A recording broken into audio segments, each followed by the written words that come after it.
Not since it staged the Olympic Games in 1980 has Moscow closed its streets for a major sporting event. Recently the streets were barricaded in an historic event that saw the crowds cheering once again for their sporting heroes.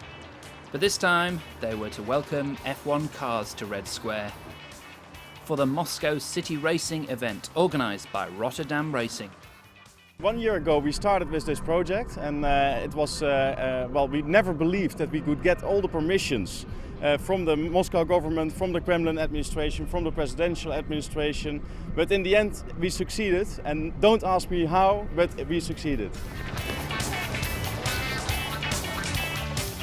As always, Formula One brings glamour and, of course, racing drivers. Nico Rosberg jumped at the chance to drive an F1 car around Moscow and explained just what he had in store for the crowds. First of all, some speed from this Formula One car. It depends also how bumpy it is, how fast I can go. I'm not sure yet. Other than that, some burnouts, some noise, so it should be fun.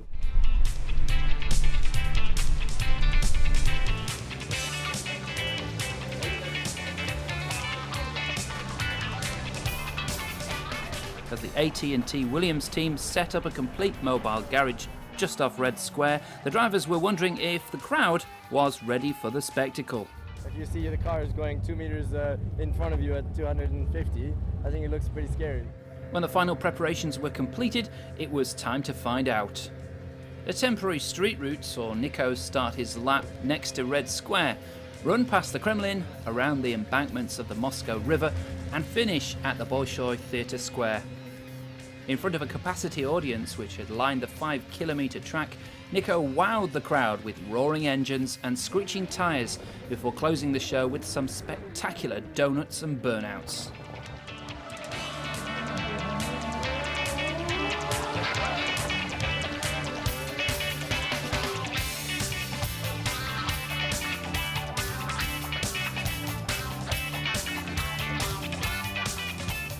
It would be a really interesting place to go for Formula One, I think. Also in terms of fans, I'm sure they would be really enthusiastic once they start to get introduced to the sport and everything. It's a fantastic sport, so I don't see why the Russians couldn't be really into it.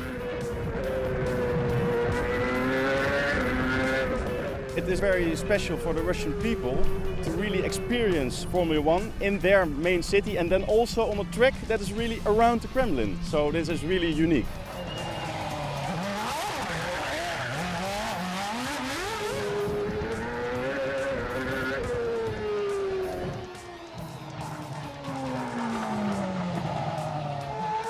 Over in the UK, as if looking for some help from the Cape Crusader, recently the Toyota Formula One team was out on the track with a promotional event for a new Batman movie.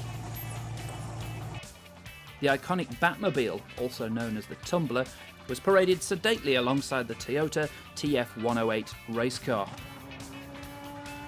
Although it's nearly 4 times heavier than the F1 car, the 5.7-litre Chevy V8 that powers the Tumbler has been tuned so it can take the 2.5-tonne vehicle from 0 to 100 km per hour in 5 seconds. Still no match for an F1 car that can usually get to 100 and back to 0 in just about the same time. Staging a pit stop for the machine that has been described as a cross between a Lamborghini and a Hummer, the assembled pit crew and cameras got to see just what it takes to stop this Hulk.